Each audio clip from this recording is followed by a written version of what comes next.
शरद पवारांच्या सभेनंतर आता पुढचा अंक आज इथं मार्केटवाडीमध्ये घडतोय। आज भाजप पवारांच्या सभेला उत्तर देणार आहे। महाविकास आघाडीच्या फेक नरेटिव्हला उत्तरासाठी आज आमदार गोपीचंद पडळकर आणि आमदार सदाभाऊ खोत यांची सभेचं इथं आयोजन करण्यात आलेलं आहे। या सभेसाठी राम सातपुते देखील गावात हजर राहणार आहेत।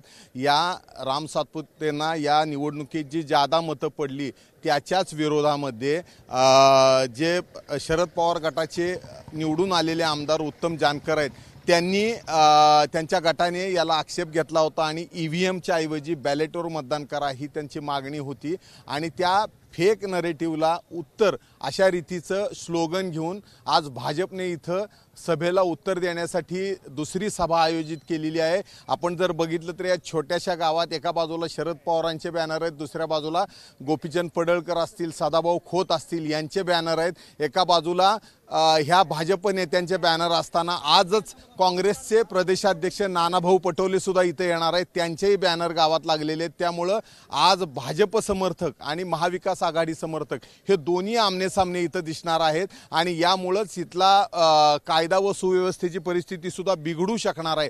त्यामुळे पोलीस बंदोबस्तही मोठ्या संख्येने हजर झालेला आहे। या ठिकाणी दोन गट जर आमनेसामने आले तर त्यांना कंट्रोल करण्याचा प्रयत्न पोलिसांना करावा लागणार आहे। एकंदर सध्याची जी परिस्थिती आहे ही शांततेची असली तरी दोन गट आमनेसामने येऊ द्यायची नाहीत ही मोठी जबाबदारी पोलिसांवर असणार आहे। आता उत्तम जानकर थोड्या वेळात नाना पटोलेंसह पोहोचणार आहेत, मात्र त्याआधी इथं गोपीचंद पडळकर आणि सदाभाऊ खोत हे हेलिकॉप्टरने पोहोचतील आणि त्यानंतर नानाभाऊंचं यांची सभा झाल्यावर 3 वाजता नानाभाऊंचं हेलिकॉप्टर येणार आहे। या छोट्याशा गावात सलग तिसरा आता हेलिकॉप्टर येणार आहे। 2 दिवसाखाली शरद पवार हेलिकॉप्टरने आले होते, त्यानंतर आता गोपीचंद पडळकर येतील, त्यानंतर नाना पटोले येतील। एकंदर ही जी सर्व परिस्थिती आहे ही ईव्हीएम हटाव किंवा ही जी मागणी आहे या मागणीला सुरुवात केलेलं हे देशातलं पहिलं गाव होतं आणि आता त्याला उत्तर भाजपकडनं दिलं जात आहे। म्हणजे आता ही महाविकास आघाडी विरुद्ध महायुती असा थेट संघर्ष या मार्केटवाडीत सुरू होणार आहे आणि ह्याची सुरुवात आज आता गोपीचंद पडळकर आणि सदाभाऊ खोत करणार आहेत। मार्केटवाडीहून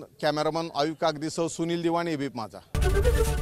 एबीपी माझा, उघडा डोळे बघा नीट।